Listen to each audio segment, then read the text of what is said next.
Each year, hundreds of people are reported missing in our parks and forests. Most are eventually found, but there's a smaller category of cases that never get solved.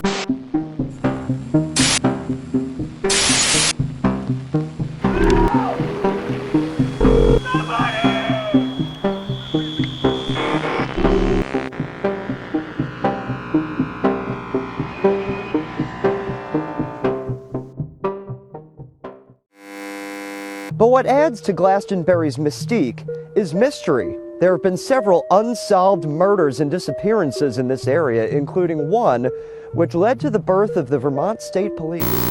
Every year, there are over 600,000 people that go missing in the United States alone. A lot of these individuals that go missing end up never being found, with no closure as to what could have possibly happened to them. America is more vast than any of us even realize. It's got pockets of mystery and unexplained occurrences littered across the land. There's a multitude of areas in America where people will just disappear for no explainable reason, never to be seen or heard from again. And today, we'll be going over one of these mysterious places. There have been many cases of people vanishing without a trace in this area, as well as strange UFO sightings, cryptid sightings, and Native American legends saying this land is cursed.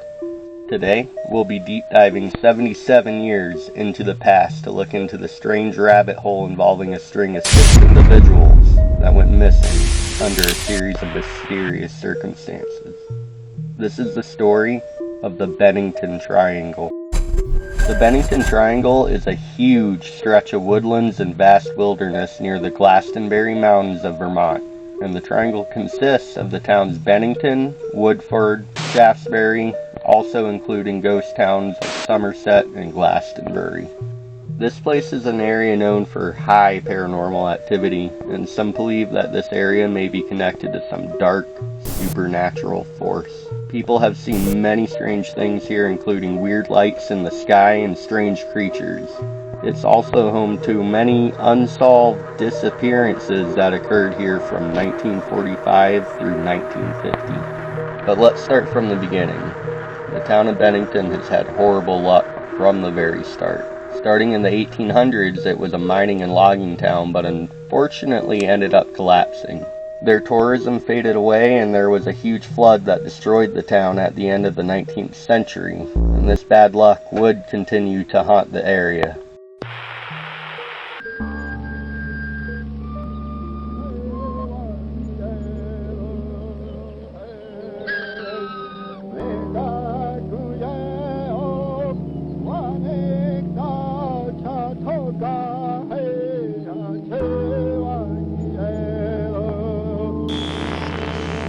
But long before these towns started inhabiting the area, this place belonged to the Abenaki tribe, and the tribe held very firm beliefs about this area.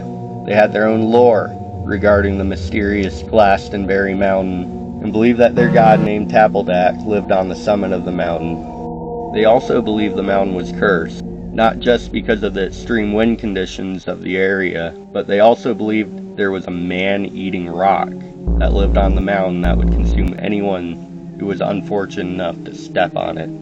The Abenaki tribe would completely ignore Glastonbury Mountain and never go near it.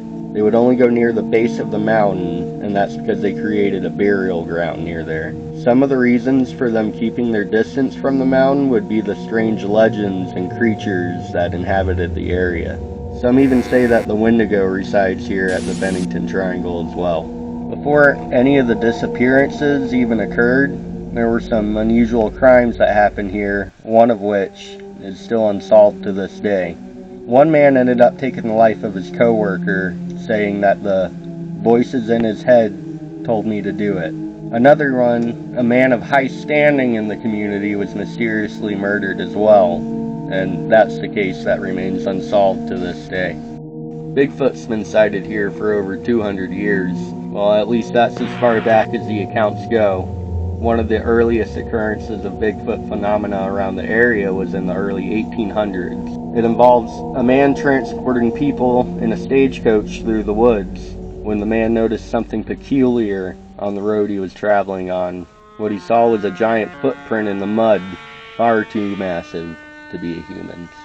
Now, as he's looking at this giant footprint he found in the road, out of nowhere the cart was on its side with a big bang and a crash. The passengers and the driver reported hearing something big roaring and charging their carriage, knocking it over. They also reported seeing giant red eyes of a giant black hairy mass that was over 6 feet tall charge back into the woodline. It has no shortage of stories, however, from the serene to the strange there. Is mystery. There have been several unsolved murders and disappearances in this area, including one which led to the birth of the Vermont State Police. Now on to our disappearances. Another well-known Bigfoot sighting in the area involves our first victim of the mountain, a man named Carl Herrick. Carl was out on a hunting trip with his cousin in 1943 northeast of Glastonbury Mountain. After entering the woods, he never came back out and was declared missing shortly after. 3 days later, his body was found, and yet again, we get the giant footprints. Carl's body was surrounded by abnormally huge, human-like footprints, but that's not the strangest part. It appeared that Carl had been squeezed to death. Another person just vanished. A guy named Midi Rivers, he was deer hunting in the fall, and he disappeared. No body was ever found. Nobody was ever accused. Our next victim, and first truly missing person, as their body was never recovered, was a 74-year-old well-known hunter and woodsman by the name of Midi Rivers. On November 12th of 1945, Rivers was leading a group of 4 hunters through the southwest wilderness of Glastonbury. As they were traveling close to their hunting camp, Rivers told the group that he would be going on ahead of them, but never return to the camp. His fellow hunters didn't think much of it, considering that he was a very skilled woodsman. However, when he never returned to their base camp, they grew very concerned. An advanced search involving 300 locals along with a military presence from the U.S. Army soldiers of Massachusetts Fort Devens did an extensive search through the wilderness to try to find him. But after an 8-day manhunt, all they were able to come up with was a rifle cartridge, which was the same type Rivers was using on the hunting trip. The local townfolk held out hope due to his experience that he'd eventually be walking back into town in just a few days on account of them not finding the body. But unfortunately that just wasn't the case, and he never returned. Rivers disappeared on what is now known as the Long Trail. Paula Weldon, who disappeared in December 1946. The young Bennington College student took a winter hike in the mountains. Her body was never found. The next individual we'll be talking about went missing just a year after Rivers' disappearance.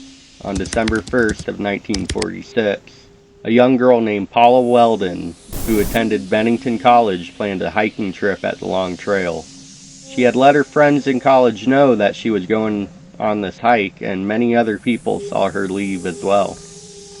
Paula was wearing a red jacket and had gotten directions on how to get to the trail from an employee at the local convenience store in Bennington.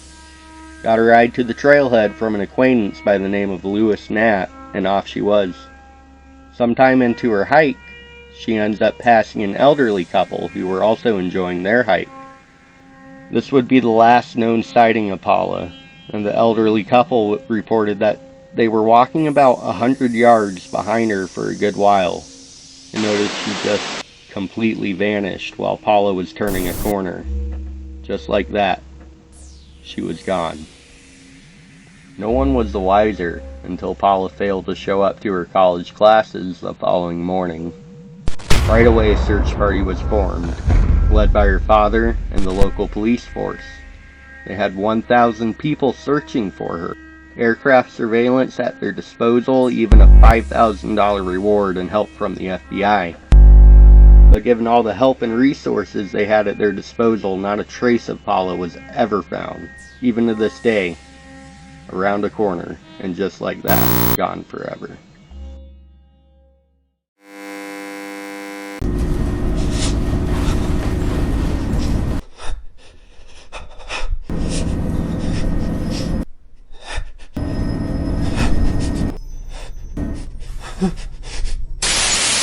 Our next disappearance doesn't take place in the wilderness, but it does take place in the area, and the circumstances for this one are very, very strange. A man by the name of James Tedford, a veteran and resident of the Bennington Soldiers' Home, was traveling on a bus back to Bennington after visiting family in St. Albans, and seemingly just vanished while still on the bus. James's belongings and items were still on the bus's luggage rack, including an open bus times table still laying in his empty seat. According to witnesses on the bus, nobody ever saw James leave or get off of the bus, and he definitely didn't get off at his designated stop in Bennington. His disappearance ended up being investigated, but nobody ever saw anything or reported anything strange or any suspicious activity, and the case still remains a mystery. If just randomly disappearing off a bus isn't strange enough for you, this man's disappearance takes place on the same day and month, exactly 3 years after Paula's, on December 1st, 1949.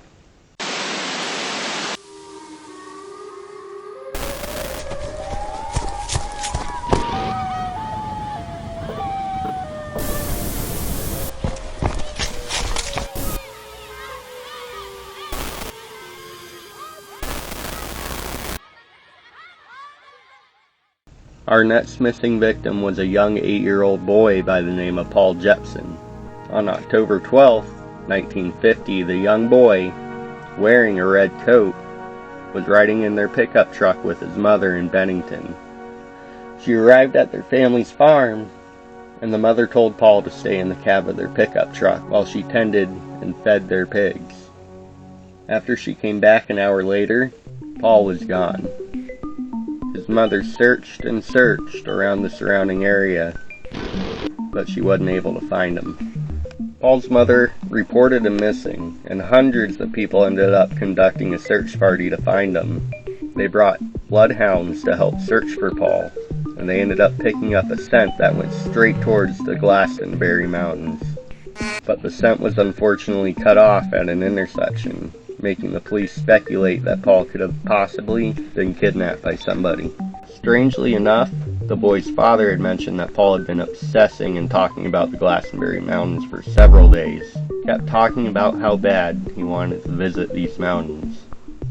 They continued to search the area for many days after this, but never found any remains or clues as to what could have happened to Paul. Was something possibly coercing him to go into the wilderness? And he got lost or trapped there? Or was it an abduction? Either way, this case is a sad one.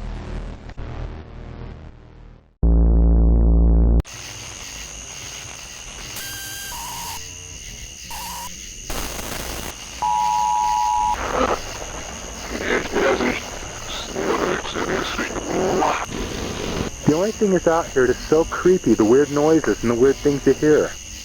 What is that out in the woods?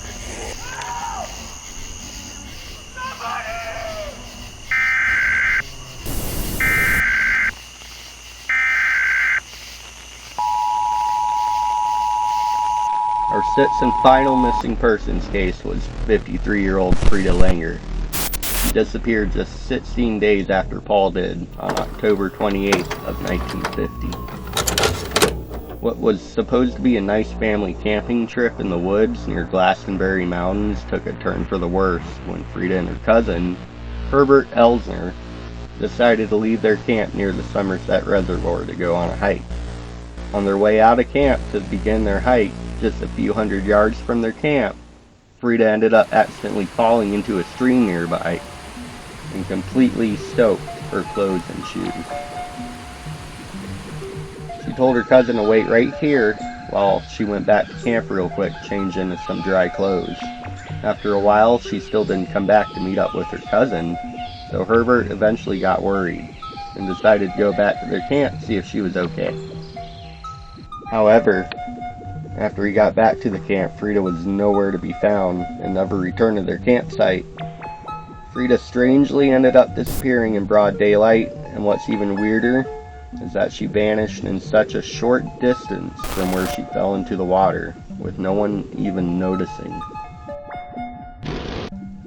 Over the course of the next few weeks, several search parties were conducted in an effort to find Frieda. There were police, local volunteers, firefighters, soldiers, and even aircrafts trying to find out where she could have possibly gone. After a while, they couldn't find anything, and unfortunately called off the search. Then out of the blue, 7 months later, on May 12th of 1951, her body was finally found 5.5 kilometers near their campsite at the Somerset Reservoir. This was an area hundreds of people have already previously searched very thoroughly. Because of the body's heavy decomposition, they were unable to find a cause of death, and the case still remains unsolved to this day.